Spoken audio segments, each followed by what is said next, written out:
Pernah tak anda rasa macam ni? Gaji RM3,000 tapi setiap bulan tetap tak cukup. Duit baru je masuk akaun, belum sempat enjoy, dah mula susut. Hujung bulan pula terpaksa berjimat sampai tahap maksimum. Lagi pelik, bukannya gaji kecil je tau rasa macam ni. Yang gaji besar pun sama. So, soalannya, apa sebenarnya yang tak kena?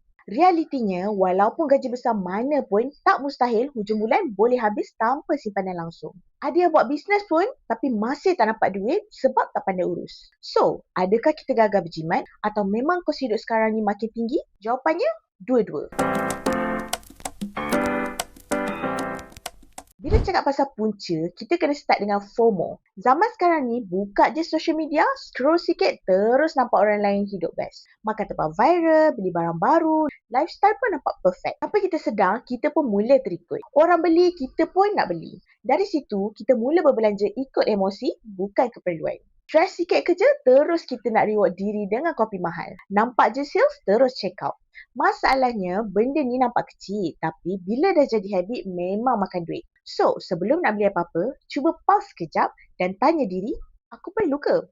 Atau aku cuma nak? Lepas tu, walaupun kita cuba kawal FOMO, ramai lagi terperangkap dengan satu masalah besar. Tak ada bajet. Ini yang buat duit macam hilang jejak. Baru je withdraw duit, tiba-tiba dah habis. Bila fikir balik, tak ingat pun beli apa. Lagi-lagi bila duit tu pecah kecil-kecil. RM10, RM20, semua nampak sikit, tapi bila campur, memang banyak. Kalau tak track, memang takkan nampak kebocoran. Sebab tu, penting untuk ada bajet, tak kisahlah mingguan atau bulanan. Dari situ, kita dah boleh mula kontrol. Bila bajet pun tak ada, satu lagi masalah besar akan muncul. Tak ada simpanan kecemasan. Ini yang buat ramai betul-betul rasa gaji tu tak cukup.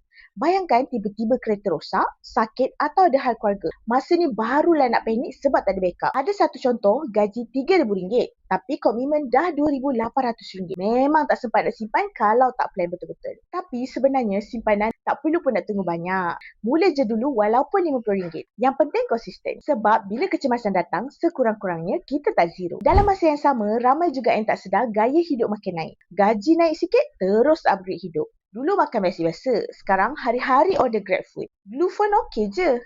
Sekarang tiba-tiba nak yang latest. Masalahnya, perbelanjaan naik lagi laju dari gaji.